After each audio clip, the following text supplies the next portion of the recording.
Yeah, my worry is that he's actually, resonating with a lot more Americans than we think. There was a survey that came out in November that said 56% of Americans believe that Islam is not compatible with American values. And there was another similar poll, almost the exact same numbers, said that when Ben Carson was asked if a Muslim should be president, he said no. 60% of people agree with that. Now, are Muslims so much at odds with American values, and is Donald Trump tapping into a larger group than we think? Peter? Well, I think the false image a lot of Americans have of Muslims certainly plays that role. Um, our country has never been particularly embracing of other religions. Keep in mind, during the 1950s and even in the early 60s, if you were Jewish, your chances of getting into an Ivy League school were diminished. There were hotels that wouldn't rent to Jews. Certainly, the other religions have always stayed comfortably in the minority category.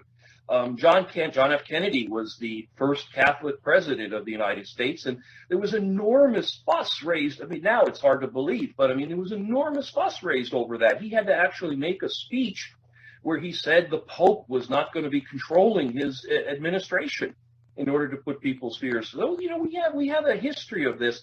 I think the kicker here, of course, is the Jews and the Catholics were not seen as insane, violent people willing to commit suicide to blow up innocent people. And there's enough of reality that happens around that image that it just confirms all of the stereotypes that Americans have. You fan the flames like the government does with terror warnings. Trump certainly does. It adds up in a very scary way. We've been at war with Muslims in the Middle East for 2 decades, 3 decades, one way or the other. The Israeli lobby has been pressing on the United States for years that the Islamist radical, whatever you want to call it, is a threat. There's lots of streams out there confirming people's fears and prejudices. I don't think Muslims as a group are dangerous or incompatible with with whatever America actually is.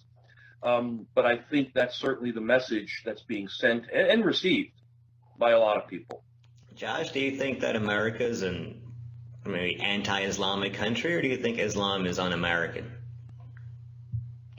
Well, ironically, it feels like all religion is un-American in that, if you are a fundamentalist and fundamentally go into the text, it says there's always something about why people who don't believe in your book are bad, to varying degrees. So in that respect,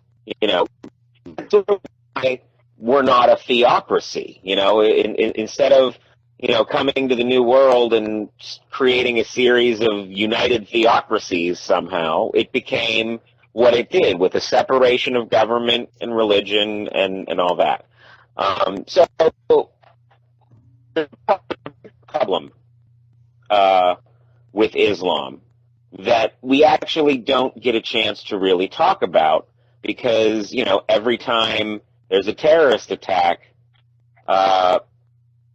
some guy beats up a Sikh cab driver because he doesn't understand that other people wear turbans. But there is a problem with Islam in that it is going through the same growing pains as every religion. Islam's about 14 to 1500 years old. What was Christianity doing at that age? Having some crusades and spreading war and conquering. So, the question is this a growing pain that sort of religions go through, but it's just bad because some of them are at the center of geopolitical strife?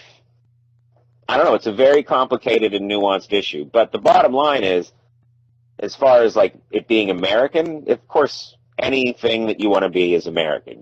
The America that should be exists as a place for people to come and kind of just do what they want and be left alone. And if that's what you want to do, then I think that, that should be respected. I think the ironic part of the survey that said 56% of people believe it's incompatible is that when asked what group is the most discriminated against in the country, the group most selected was the Muslim people. So we're a very self-aware racist